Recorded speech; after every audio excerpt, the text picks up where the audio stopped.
ಯಾವುದೇ ಹೋಟೆಲ್ಗೆ ಹೋಗಿ ಅಲ್ಲಿ ಇಡ್ಲಿ ಇದ್ದೇ ಇರುತ್ತೆ. ಟಿಫನ್ ಏನಿದೆ ಸರ್ ಅಂದ್ರೆ ಮೊದಲು ಹೇಳೋದೇ ಇಡ್ಲಿ ವಡೆ. ಆದ್ರೆ ಇನ್ಮುಂದೆ ಇಡ್ಲಿ ತಿನ್ನುವಾಗ ಸ್ವಲ್ಪ ಹುಷಾರ್, ಯಾಕಂದ್ರೆ ಮಲ್ಲಿಗೆ ಅಂತ ಇಡ್ಲಿ ಜೀವಕ್ಕೆ ಕುತ್ತು ತರ್ತಿದೆ.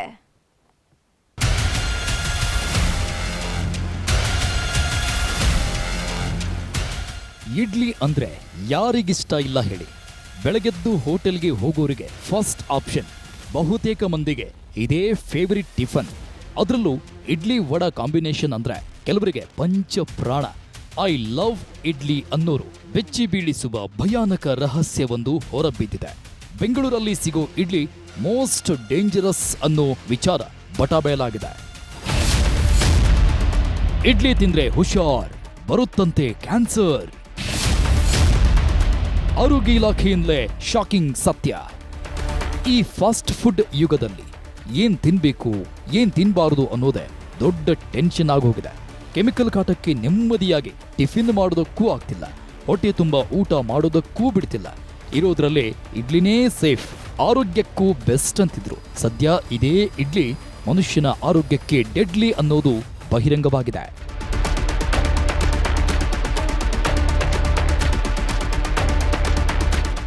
ಗೋಬಿ ಪಾನಿಪುರಿ ಬೆನ್ನಲ್ಲೇ ಹೋಟೆಲ್ನಲ್ಲಿ ಮಾಡೋ ಇಡ್ಲಿ ಎಷ್ಟು ಸುರಕ್ಷಿತ ಎಂಬ ಪ್ರಶ್ನೆ ಉದ್ಭವಿಸಿತ್ತು. ಇಡ್ಲಿ ಬೇಯಿಸುವ ವಿಧಾನ, ಹತ್ತಿ ಬಟ್ಟೆ ಬದಲು ಪ್ಲಾಸ್ಟಿಕ್ ಬಳಕೆ ಬಗ್ಗೆಯೂ ಸಾಲು ಸಾಲು ದೂರು ಬಂದಿದ್ವು. ಆದ್ರೂ ಆರೋಗ್ಯ ಇಲಾಖೆ ಸೈಲೆಂಟ್ ಆಗಿತ್ತು. ಆದ್ರೆ ನಿಮ್ಮ ನ್ಯೂಸ್ 18 ನಿರಂತರ ವರದಿ ಮಾಡಿ ಅಧಿಕಾರಿಗಳನ್ನ ಬಡಿದೆಬ್ಬಿಸೋ ಕೆಲಸ ಮಾಡಿದೆ. ನ್ಯೂಸ್ 18 ವರದಿಗೆ ಎಚ್ಚೆತ್ತ ಆರೋಗ್ಯ ಇಲಾಖೆ ರಾಜ್ಯದ 251 ಹೋಟೆಲ್ಗಳಲ್ಲಿ ಇಡ್ಲಿ ಸ್ಯಾಂಪಲ್ಸ್ ಸಂಗ್ರಹ ಮಾಡಿ ಟೆಸ್ಟ್ಗೆ ಕಳಿಸಿತ್ತು. ಇದರಲ್ಲಿ 52 ಹೋಟೆಲ್ಗಳಲ್ಲಿ ಪ್ಲಾಸ್ಟಿಕ್ ಬಳಸಿ ಇಡ್ಲಿ ತಯಾರಿಸಲಾಗ್ತಿತ್ತು ಅಂತ ಗೊತ್ತಾಗಿದೆ. ಇದೇ ಪ್ಲಾಸ್ಟಿಕ್ನಿಂದ ಮನುಷ್ಯನಿಗೆ ಕ್ಯಾನ್ಸರ್ ವಕ್ಕರಿಸುವುದಕ್ಕೆ ಕಾರಣವಾಗಿದೆಯಂತೆ. ಅದೇಗೆ ಅನ್ನೋದನ್ನ ನೋಡೋದಾದ್ರೆ, ಇಡ್ಲಿ ಎಷ್ಟು ಸೇಫ್ ಅಂತ ಆಹಾರ ಇಲಾಖೆ ಲ್ಯಾಬೊರೇಟರಿಯಲ್ಲಿ ಪರೀಕ್ಷೆ ಮಾಡಿಸಲಾಗಿತ್ತು. ಈ ಟೆಸ್ಟ್ನಲ್ಲಿ ಭಯಾನಕ ಸತ್ಯ ಹೊರಬಿದ್ದಿದೆ. ಪ್ಲೇಟ್ಗೆ ಪ್ಲಾಸ್ಟಿಕ್ ಪೇಪರ್ ಬಳಸಿ ತಯಾರಿಸುತ್ತಿದ್ದು, ಇಡ್ಲಿ ತಿನ್ನೋದಕ್ಕೆ ಪ್ಲಾಸ್ಟಿಕ್ ಪೇಪರ್ನಲ್ಲೇ ವಿತರಣೆ ಮಾಡುತ್ತಿದ್ದಾರೆ. ಇದರಿಂದ ಇಡ್ಲಿ ಶಾಖಕ್ಕೆ ಪ್ಲಾಸ್ಟಿಕ್ನಿಂದ ಹಾನಿಕಾರಕ ವಸ್ತು ರಿಲೀಸ್ ಆಗ್ತಿದೆ. ಕಾರ್ಸಿನೋಜೆನಿಕ್ ಎಂಬ ಅಂಶ ಇಡ್ಲಿಗೆ ಸೇರ್ಪಡೆಯಾಗ್ತಿದ್ದು, ಇಡ್ಲಿ ಜೊತೆ ಕ್ಯಾನ್ಸರ್ ಕಾರಕ ವಸ್ತು ಮನುಷ್ಯನ ದೇಹ ಸೇರ್ತಿದೆ. ಟಾಕ್ಸಿಕ್ ಅಂಶ ದೇಹ ಸೇರಿದ ಕಾರಣಕ್ಕೆ ಮನುಷ್ಯನಿಗೆ ಕ್ಯಾನ್ಸರ್ ಕಾಯಿಲೆ ಕಾಣಿಸಿಕೊಳ್ತಿದೆ ಅನ್ನೋ ಮಾಹಿತಿಯನ್ನ ಬಹಿರಂಗಪಡಿಸಿದೆ. ಪಾಯ್ಸನಸ್ ಅಂಶಗಳು ದೇಹಕ್ಕೆ ಸೇರಿದಾಗ ಟಾಕ್ಸಿನ್ಸ್ ರಿಟೆನ್ಷನ್ ಆಗುತ್ತೆ. ಅದರಿಂದ ಹಲವಾರು ಕ್ಯಾನ್ಸರ್ಗಳು ಕಾಣಿಸ್ಕೊಳ್ಳುವಂಥ ಲಕ್ಷಣಗಳು ಹೆಚ್ಚಾಗಿರುತ್ತೆ. ಎಲ್ಲಿ ಇಡ್ಲಿ ಸಿಗುತ್ತೋ ಅಲ್ಲೆಲ್ಲ ತಿಂತಾ ಇರ್ತಾರೆ. ಬಟ್ ಆದರೆ ತಿನ್ನೋದಕ್ಕೂ ಮುಂಚೆ ಅವರು ಯೂಸ್ ಮಾಡ್ತಾ ಇರೋ ಪಾರ್ಚ್ಮೆಂಟ್ ಪೇಪರ್ ನಿಜವಾಗ್ಲೂ ಸೇಫ್ ಇದೆಯಾ ಅಂತ ಒಂದು ಸಾಮಾನ್ಯ ಜ್ಞಾನನ ಪ್ರತಿಯೊಬ್ಬ ಪ್ರಜೆನೂ ತಿಳ್ಕೊಳ್ಬೇಕು. ಕಿಡ್ನಿ ಆಗಿರ್ಬೋದು, ಮತ್ತೆ ಹಾರ್ಮೋನಲ್ ವೇರಿಯೇಷನ್ ತುಂಬಾನೇ ಜಾಸ್ತಿ ಕಾಣಿಸ್ಕೊಳುತ್ತೆ. ಅದು ಹೆಣ್ಮಕ್ಳಲ್ಲಿ ಹಾರ್ಮೋನ್ ಪ್ರಮಾಣ ಜಾಸ್ತಿ ಇರೋದ್ರಿಂದ ಅವರಿಗೆ ಏನು ಪೀರಿಯಡ್ಸ್, ಇರ್ರೆಗ್ಯುಲಾರಿಟಿ ಇನ್ ಪೀರಿಯಡ್ಸ್ ಆಗ್ಬೋದು, ಇಲ್ಲ ಹೆಚ್ಚು ಹಾರ್ಮೋನಲ್ ಇಂಬ್ಯಾಲೆನ್ಸ್ ಆಗ್ತಾ ಅವ್ರಿಗೆ ಬೇರೆ ಕೆಟ್ಟ ಪರಿಣಾಮಗಳು ದೇಹದ ಮೇಲೆ ಬೀರ್ತಾ ಹೋಗ್ಬೋದು. ಇಡ್ಲಿ ತಿಂದ್ರೆ ಕ್ಯಾನ್ಸರ್ ಪಕ್ಕಾ ಅನ್ನೋ ವರದಿ ಹೊರಬೀಳ್ತಿದ್ದಂತೆ ಇಡ್ಲಿ ಪ್ರಿಯರು ಶಾಕ್ ಆಗಿದ್ದಾರೆ. ಹೋಟೆಲ್ಗೆ ಹೋಗೋದಕ್ಕೂ ಭಯ ಆಗ್ತಿದೆ ಅಂತ ಆತಂಕ ವ್ಯಕ್ತಪಡಿಸಿದ್ದಾರೆ. ಅದೇ ಹೋಟ್ಲಿಗೆ ಹೋಗೋದೇ ಬೇಡ ಅಂತ ಹಾಗೆ ಅನಿಸ್ತದೆ, ಮನೆಯಲ್ಲೇ ಮಾಡ್ಕೊಂಡು ತಿನ್ನುವ ಅಂತ ಅನಿಸ್ತದೆ. ಅದೇ ಈಗೆಲ್ಲ ಅಕ್ಕಿಯಲ್ಲೂ ಸಹ ಪ್ಲಾಸ್ಟಿಕ್ ಅಂತಾನೆ ಹೇಳ್ತಾರಲ್ವಾ, ಒಂದ್ ಸ್ವಲ್ಪ ಅದೇ ಹೆದರಿಕೆ ಆಗ್ತದೆ ಈಗ. ಅಂದ್ರೆ ಈಗ ಆಲ್ಮೋಸ್ಟ್ ಹೆಚ್ಚಿನವ್ರ ಹೋಟ್ಲು ಅಂದ್ರೆ ಸ್ವಲ್ಪ ಬೇಡ, ಫುಡ್ ಸ್ವಲ್ಪ ಕಮ್ಮಿ ಅವಾಯ್ಡ್ ಮಾಡುವ. ಯಾಕಂದ್ರೆ ಹೆಲ್ತ್ ಇಶ್ಯೂ ಅಂದ್ರೆ ತುಂಬಾ ಎಲ್ಲರೂ ಅರ್ಥ ಮಾಡ್ಕೊಳ್ತಾರಲ್ವಾ. ಭಯ ಆಗೇ ಆಗುತ್ತೆ. ಇದು ಡೆಲಿಟೀರಿಯಸ್ ಎಫೆಕ್ಟ್ ಆಗುತ್ತೆ ಬಾಡಿಗೆ. ಅದು ಪ್ಲಾಸ್ಟಿಕ್ ಒಳಗಡೆ ಹೋದ್ರೆ ಏನೇನೋ ಆಗ್ಬಿಡುತ್ತೆ. ಅದು ಬಹಳ ಇಟ್ಸ್ ನಾಟ್ ಗುಡ್. ನೀವು ಗೌರ್ಮೆಂಟ್ ಆಫ್ ಇಂಡಿಯಾನೇ ಕೊಟ್ಟಿರೋದ್ರಿಂದ, ಸಲಹೆ ಕೊಟ್ಟಿರೋದ್ರಿಂದ, ಇದನ್ನ ಬ್ಯಾನ್ ಮಾಡಿರೋದ್ರಿಂದ ಜನಗಳು ಅರ್ಥಕೋಬೇಕು. ಇವಾಗ ಗೊತ್ತಾಯ್ತಾ? ಆ ಪ್ಲಾಸ್ಟಿಕ್ ಬದಲು ಬಟ್ಟೆನ ತಿರುಗಿ ಹಾಕಬೇಕು. ಇನ್ಮುಂದೆ ಇಡ್ಲಿ ತಯಾರಿಕೆಗೆ ಪ್ಲಾಸ್ಟಿಕ್ ಬ್ಯಾನ್. ಇದು ನ್ಯೂಸ್ 18 ಕನ್ನಡದ ಬಿಗ್ ಇಂಪ್ಯಾಕ್ಟ್. ಈ ಭಯಾನಕ ವರದಿ ಹೊರಬೀಳ್ತಿದ್ದಂತೆ ಪ್ಲಾಸ್ಟಿಕ್ ಬಳಸಿ ಇಡ್ಲಿ ಮಾಡೋರ ಮೇಲೆ ಸರ್ಕಾರ ಬ್ರಹ್ಮಾಸ್ತ್ರ ಪ್ರಯೋಗಿಸಿದೆ. ಇನ್ಮುಂದೆ ಇಡ್ಲಿ ಮಾಡುವಾಗ ಪ್ಲಾಸ್ಟಿಕ್ ಬಳಸದಂತೆ ಆರೋಗ್ಯ ಇಲಾಖೆ ಎಚ್ಚರಿಕೆ ಕೊಟ್ಟಿದೆ.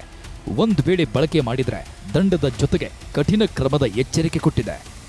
ಯಾವುದೇ ಕಾರಣಕ್ಕೂ ಈ ಇಡ್ಲಿ ತಯಾರಿಕೆಯಲ್ಲಿ ಪ್ಲಾಸ್ಟಿಕ್ ಅನ್ನ ಉಪಯೋಗ ಮಾಡಬಾರ್ದು. ಪ್ಲಾಸ್ಟಿಕ್ ಅದರ ಉಪಯೋಗ ಮಾಡದೇ ಇರತಕ್ಕಂಥದ್ದು ಅದು ಮಾಡಲೇಬಾರ್ದು. ಮತ್ತು ಯಾರಾದರೂ ಆ ಥರ ಮಾಡ್ತಾ ಇದ್ರೆ ಅದು ನಮ್ಮ ಗಮನಕ್ಕೆ ತರಬೇಕು ಅಂತಲೂ ಕೂಡ ನಾವು ಅದನ್ನು ಒಂದು ಹೇಳಿಕೆಯನ್ನು ನಮ್ಮ ಸುರಕ್ಷತಾ ಇಲಾಖೆಯವರು ನೀಡ್ತಕ್ಕಂಥದ್ದಕ್ಕೆ ಮಾಡ್ತಾ ಇದ್ದಾರೆ. ಇದೇ ವಿಚಾರವಾಗಿ ಹೋಟೆಲ್ ಸಂಘದ ಅಧ್ಯಕ್ಷ ಪಿಸಿ ರಾವ್ ಸ್ಪಷ್ಟನೆ ಕೊಟ್ಟಿದ್ದು, ಪ್ರತಿಷ್ಠಿತ ಹೋಟೆಲ್ಗಳಲ್ಲಿ ಇಡ್ಲಿ ತಯಾರಿಕೆಗೆ ಪ್ಲಾಸ್ಟಿಕ್ ಬಳಕೆ ಮಾಡಲ್ಲ, ನಾನ್ ಸ್ಟಿಕ್ ಪ್ಲೇಟ್, ಬಟ್ಟೆ ಬಳಕೆ ಮಾಡ್ತೀವಿ ಅಂದ್ರು. ಬೆಂಗಳೂರು ನಗರದಲ್ಲಿ ಯಾವುದೇ ಹೋಟೆಲ್ನಲ್ಲಿ ಇತ್ತೀಚೆಗೆ ಪ್ಲಾಸ್ಟಿಕ್ ಅನ್ನು ಇಡ್ಲಿ ತಯಾರಿಕೆಯಲ್ಲಿ ಉಪಯೋಗಿಸುವುದಿಲ್ಲ.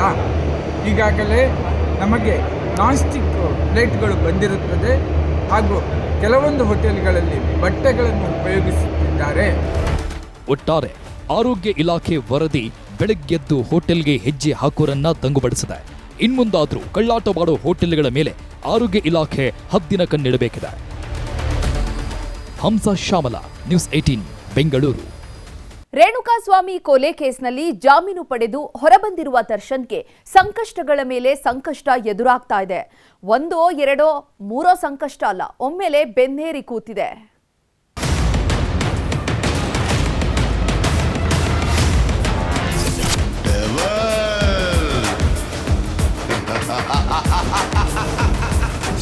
ಮಾಡಿದ್ದುಣ್ಣೋ ಮಹಾರಾಯ ಅಂತಾರಲ್ಲ, ಇದಕ್ಕೆ ನೋಡಿ. ರೇಣುಕಾ ಸ್ವಾಮಿಯನ್ನ ದರ್ಶನ್ ಕೊಲೆ ಮಾಡಿದ್ರೋ ಇಲ್ವೋ ಅದನ್ನ ಕೋರ್ಟ್ ತೀರ್ಮಾನ ಮಾಡುತ್ತೆ. ಆದ್ರೆ ಸ್ವಾಮಿ ಕೊಲೆ ಕೇಸ್ನಲ್ಲಿ ತಗಲಾಕೊಂಡು ಹತ್ರ 1 ವರ್ಷ ಆಗ್ತಾ ಬಂತು. ಇನ್ನೂ ಕೂಡ ಹೆಗಲೇರಿರೋ ಶನಿದೇವ ಕೆಳಗಿಳಿದಿಲ್ಲ. ಮೇಲ್ಮೇಲೆ ಹೊರಬಂದ್ರು ಕಣ್ತುಂಬಾ ನಿದ್ದೆ ಮಾಡೋಕಾಗ್ತಿಲ್ಲ. ಮತ್ತಿನ್ನೇನಾಗುತ್ತೋ, ಮತ್ತೆಲ್ಲಿ ಜೈಲು ಸೇರ್ತೀನೋ ಅಂತ ಕುಂತಲ್ಲೂ ನಿಂತಲ್ಲೂ ವಿಲವಿಲ ಅಂತ ಒದ್ದಾಡ್ತಿದ್ದಾರೆ. ಇದರ ಬೆನ್ನಲ್ಲೇ ಈಗ ದರ್ಶನ್ಗೆ ತ್ರಿವಳಿ ಸಂಕಷ್ಟ ಶುರುವಾಗಿದೆ. ಒಂದರ ಹಿಂದೆ ಒಂದರಂತೆ ದಾಸನ ಜೀವ ಹಿಂಡೋದಕ್ಕೆ ಶುರುವಾಗಿವೆ. ದಾಸನ ಸುತ್ತುವರೆದಿದೆ ತ್ರಿಶೂಲ ವ್ಯೂಹ. ಮತ್ತೆ ಜೈಲು ಸೇರೋ ಆತಂಕ, ಕಾಟೇರ ಕಂಗಾಲು. ಜಾಮೀನಿನ ಮೇಲೆ ಹೊರಬಂದಿರೋ ದರ್ಶನ್ಗೆ ಮತ್ತೆ 3 ಸಂಕಷ್ಟ ಶುರುವಾಗಿದೆ. ಜೈಲಿಂದ ಬಂದ ಮೇಲೆ ತುಸು ನೆಮ್ಮದಿಯಾಗಿದ್ದ ದಾಸನ ಬದುಕಲ್ಲಿ ಮತ್ತೆ ಬಿರುಗಾಳಿ ಎಬ್ಬಿಸೋ ಮುನ್ಸೂಚನೆ ನೀಡ್ತಿವೆ. ಅದರಲ್ಲಿ ಮೊದಲನೆಯದ್ದೇ ಸುಪ್ರೀಂ ವ್ಯೂಹ. ಹೈಕೋರ್ಟ್ ನೀಡಿರೋ ಜಾಮೀನನ್ನ ರದ್ದು ಮಾಡಬೇಕು ಅಂತ ಪೊಲೀಸರು ಸುಪ್ರೀಂ ಕೋರ್ಟ್ಗೆ ಅರ್ಜಿ ಸಲ್ಲಿಸಿದ್ದಾರೆ. ಮುಂದಿನ ತಿಂಗಳಿಂದ ಇದರ ವಿಚಾರಣೆ ಬಹುತೇಕ ಶುರುವಾಗಲಿದೆ. ಹೀಗಾಗಿಯೇ ಹಿರಿಯ ವಕೀಲ ಕಪಿಲ್ ಸಿಬಲ್ ಬೆನ್ನು ಬಿದ್ದಿರೋ ದಾಸನ ಪಡೆ ಮಾತುಕತೆ ಫೈನಲ್ ಮಾಡಿದೆ. ಸುಪ್ರೀಂನಲ್ಲಿ ವಿಚಾರಣೆ ಶುರುವಾಗ್ತಿದ್ದಂತೆ ಕಪಿಲ್ ಸಿಬಲ್ ಅವರೇ ದರ್ಶನ್ ಪರ ವಾದ ಮಂಡಿಸೋ ಸಾಧ್ಯತೆ ಇದೆ.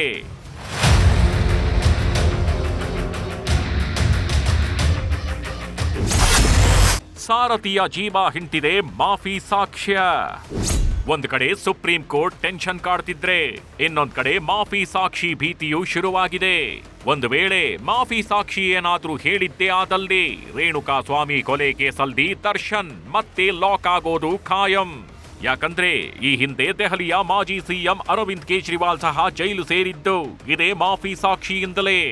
ಹೀಗಾಗಿ ದರ್ಶನ್ಗೆ ಮಾಫಿ ಸಾಕ್ಷಿ ಭಯ ಜೀವ ಹಿಂಡೋದಕ್ಕೆ ಶುರು ಮಾಡಿದೆ. ಹಾಗಾದ್ರೆ ಈ ಮಾಫಿ ಸಾಕ್ಷಿ ಅಂದ್ರೆ ಏನು ಅಂತ ನೋಡೋದಾದ್ರೆ, ಒಂದೇ ಕೇಸ್ನಲ್ಲಿರೋ ಆರೋಪಿಗಳಿಂದಲೇ ಇನ್ನೊಬ್ಬ ಆರೋಪಿ ಬಗ್ಗೆ ಸಾಕ್ಷ್ಯ ಹೇಳಿಸುವುದು. ಒಬ್ಬ ಆರೋಪಿ ಮತ್ತೊಬ್ಬ ಆರೋಪಿಯ ಕೃತ್ಯದ ಬಗ್ಗೆ ಸಾಕ್ಷಿ ಹೇಳೋದೇ ಮಾಫಿ ಸಾಕ್ಷಿ.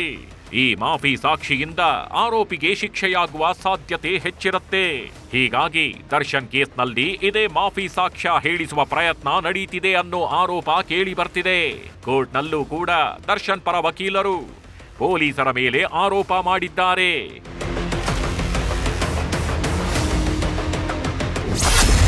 ದರ್ಶನ್ಗೆ ಸಿಕ್ಕಿಲ್ಲ ಅನಾರೋಗ್ಯದಿಂದ ಮುಕ್ತಿ. ಸುಪ್ರೀಂ ಸಂಕಷ್ಟ, ಮಾಫಿ ಆತಂಕದ ಜೊತೆಗೆ ಅನಾರೋಗ್ಯವೂ ಕೂಡ ಬೆನ್ನಿಗೆ ಬಿದ್ದ ಬೇತಾಳನಂತೆ ಕಾಡ್ತಿದೆ. ಮನೆಯಲ್ಲಿ ರೆಸ್ಟ್ ಮಾಡ್ತಿದ್ರೂ ಕೂಡ ಬೆನ್ನು ನೋವು ಕಡಿಮೆ ಆಗ್ತಿಲ್ಲ. ಹೀಗಾಗಿಯೇ ಬೇಲ್ ಮೇಲೆ ಹೊರಬಂದು ಇಷ್ಟು ದಿನವಾದ್ರೂ ಕೂಡ ಆಪರೇಷನ್ ಮಾಡಿಸ್ಕೋಬೇಕಾ ಬೇಡವಾ ಅನ್ನೋ ಚಿಂತೆಯಲ್ಲೇ ಇನ್ನೂಗಿದ್ದಾರೆ. ಕೆಲ ದಿನಗಳ ಹಿಂದಷ್ಟೇ ಅಭಿಮಾನಿಗಳಿಗಾಗಿ ವಿಡಿಯೋವೊಂದನ್ನ ಮಾಡಿದ ದರ್ಶನ್ ಸರ್ಜರಿ ಮಾಡಿಸ್ಲೇಬೇಕು ಅಂದಿದ್ರು. ಆದ್ರೆ ಯಾವಾಗ ಅನ್ನೋ ಗೊಂದಲಕ್ಕೆ ಮಾತ್ರ ತೆರೆ ಬಿದ್ದಿಲ್ಲ.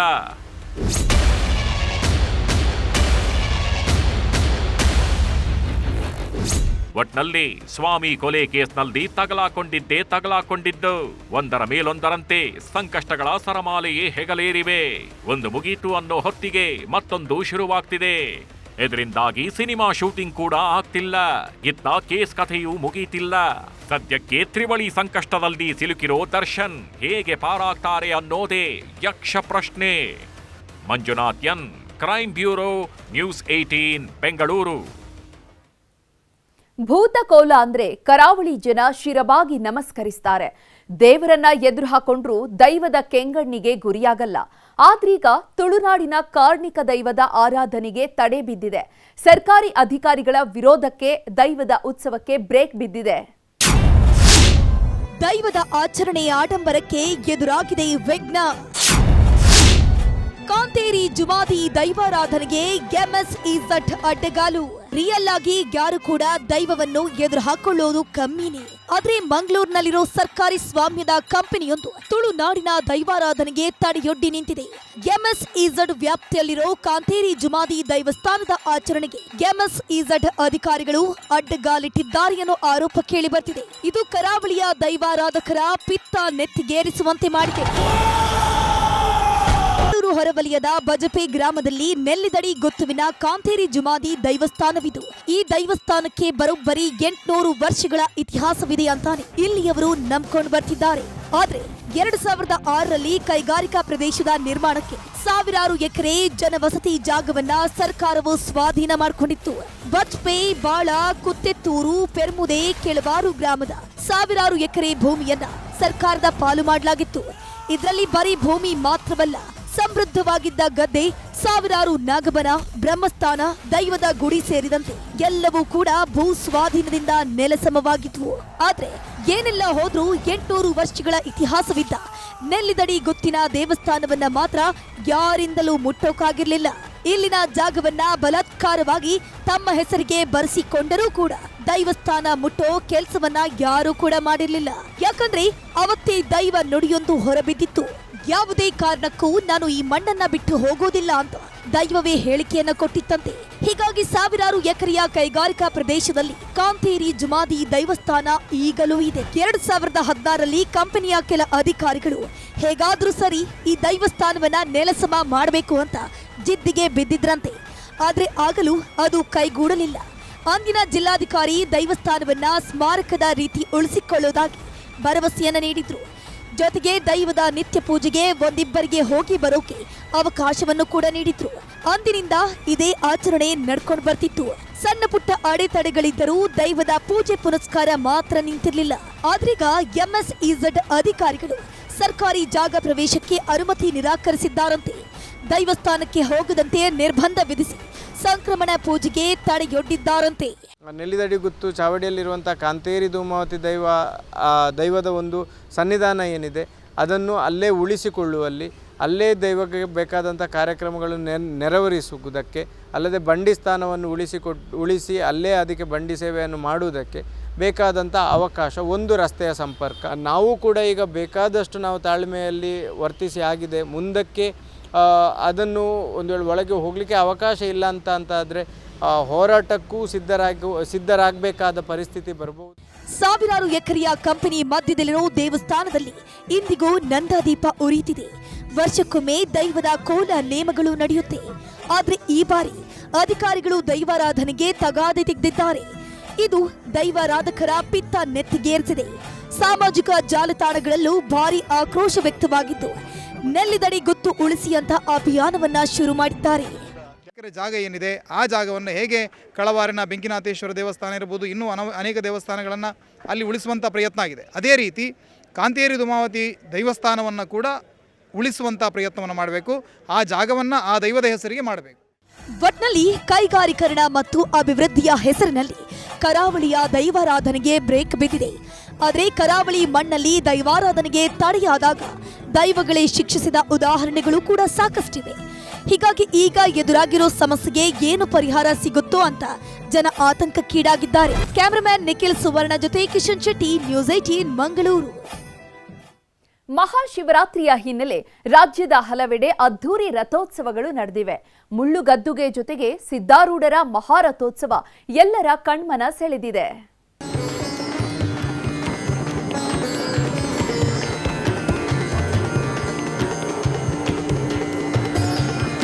ಶಿವರಾತ್ರಿ ಅಂದ್ರೆ ಅಖಂಡ ಭೂಲೋಕದ ಒಡೆಯ ಶಿವನು ಪಾರ್ವತಿಯನ್ನ ವರಿಸಿದ ದಿನ. ಸಾಕ್ಷಾತ್ ಪರಶಿವನೇ ಧರೆಗೆ ಇಳಿದು ಬಂದ ಮಹಾನ್ ಸುದಿನ. ಹೀಗಾಗಿ ಶಿವರಾತ್ರಿ ಬಂದ್ರೆ ದೇಶದುದ್ದಗಲಕ್ಕೂ ಶಿವನಾಮ ಸ್ಮರಣೆ ಮೊಳಗುತ್ತೆ. ಇಡೀ ದಿನ ಜಾಗರಣೆ ಮಾಡೋ ಕೋಟ್ಯಾಂತರ ಭಕ್ತರು ಶಿವಲೀಲೆಯಲ್ಲಿ ತಲ್ಲೀನರಾಗ್ತಾರೆ. ಬರೀ ಜಾಗರಣೆ ಮಾತ್ರವಲ್ಲ, ಹತ್ತಾರು ಬಗೆ ಬಗೆಯ ಉತ್ಸವಗಳು ಕೂಡ ನಡೀತವೆ. ಅಂಥವುಗಳಲ್ಲಿ ದಾವಣಗೆರೆಯಲ್ಲಿ ನಡೆಯೋ ಮುಳ್ಳು ಗದ್ದುಗೆಯ ಉತ್ಸವವೂ ಒಂದು. ಮುಳ್ಳು ಗದ್ದುಗೆ ಮೇಲೆ ಕಾರ್ಣಿಕ ಪವಾಡ. ಶಿವರಾತ್ರಿಯ ಮಾರನೇ ದಿನ ದಾವಣಗೆರೆ ಜಿಲ್ಲೆ ಚನ್ನಗಿರಿ ತಾಲೂಕಿನ ಹರನಹಳ್ಳಿ ಕೆಂಗಾಪುರದಲ್ಲಿ ವಿಶಿಷ್ಟ ಜಾತ್ರೆಯೊಂದು ನಡೆಯುತ್ತೆ. ರಾಮಲಿಂಗೇಶ್ವರ ಪುಣ್ಯ ಕ್ಷೇತ್ರದಲ್ಲಿ ನಡೆಯೋ ಮುಳ್ಳು ಗದ್ದುಗೆ ಪವಾಡವನ್ನ ಕಣ್ತುಂಬಿಕೊಳ್ಳೋದಕ್ಕೆ ಭಕ್ತ ಸಾಗರವೇ ಹರಿದು ಬರುತ್ತೆ. ಪಲ್ಲಕ್ಕಿ ಮೇಲೆ ನಿರ್ಮಾಣ ಮಾಡಿದ್ದ ಮುಳ್ಳು ಗದ್ದುಗೆ ಮೇಲೇರಿದ ರಾಮಲಿಂಗೇಶ್ವರ ದೇಗುಲದ ಸ್ವಾಮೀಜಿ ಕುಣಿದು ಕುಪ್ಪಳಿಸ್ತಾರೆ. ಹತ್ತಾರು ಬಾರಿ ಎಗರಿ ಎಗರಿ ಬೀಳ್ತಾರೆ. ಮುಳ್ಳಿನ ರಾಶಿಯೇ ಇದ್ರೂ ಒಂದೇ ಒಂದು ಮುಳ್ಳು ಕೂಡ ಇವರಿಗೆ ಚುಚ್ಚಲ್ಲ, ಸಣ್ಣದೊಂದು ಗಾಯವೂ ಆಗಲ್ಲ. ಮುಳ್ಳು ಗದ್ದುಗೆ ಮೇಲೆ ಕುಣಿಯುತ್ತಾ ಸ್ವಾಮಿ ಹೇಳೋ ಕಾರ್ಣಿಕ ವರ್ಷದ ನಾಣ್ಣುಡಿಯಂತನೇ ಇಲ್ಲಿನ ಜನ ನಂಬ್ತಾರೆ.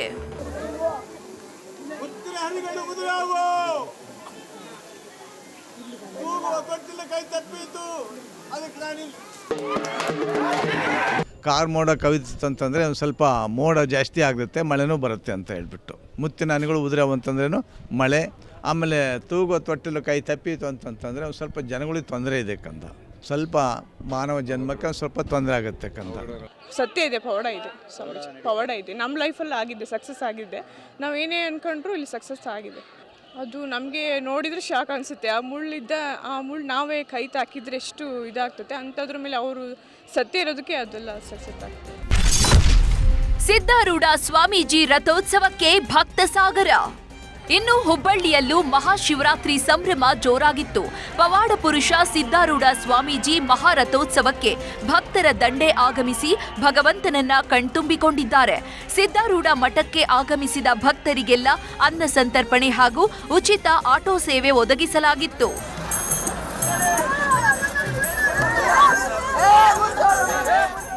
ಚಿಕ್ಕಬಳ್ಳಾಪುರದಲ್ಲೂ ಮಹಾಶಿವರಾತ್ರಿ ಹಬ್ಬದ ಅಬ್ಬರ ಜೋರಾಗಿತ್ತು. ವಿಶ್ವವಿಖ್ಯಾತ ನಂದಿ ಬೆಟ್ಟದಲ್ಲಿ ಯೋಗ ಮತ್ತು ಭೋಗ ನಂದೀಶ್ವರ ಜಾತ್ರೆ ನಡೆಯಿತು. ಸಚಿವ ಎಂಸಿ ಸುಧಾಕರ್, ಶಾಸಕ ಪ್ರದೀಪ್ ಈಶ್ವರ್ ಯೋಗ ಮತ್ತು ಭೋಗ ನಂದೀಶ್ವರ ಜೋಡಿ ರಥೋತ್ಸವಕ್ಕೆ ಚಾಲನೆ ನೀಡಿದ್ರು. ಒಂದು ದಿನ ನಡೆಯೋ ಉತ್ಸವಕ್ಕೆ ಬೆಂಗಳೂರು, ಚಿಕ್ಕಬಳ್ಳಾಪುರ, ಕೋಲಾರ ಜಿಲ್ಲೆಗಳಿಂದ ಆಗಮಿಸಿದ್ದ ಸಾವಿರಾರು ಭಕ್ತರು ಜೋಡಿ ರಥೋತ್ಸವಕ್ಕೆ ಹೂವು, ಬಾಳೆ ಉತ್ತತ್ತಿ ತೂರಿದ್ರು.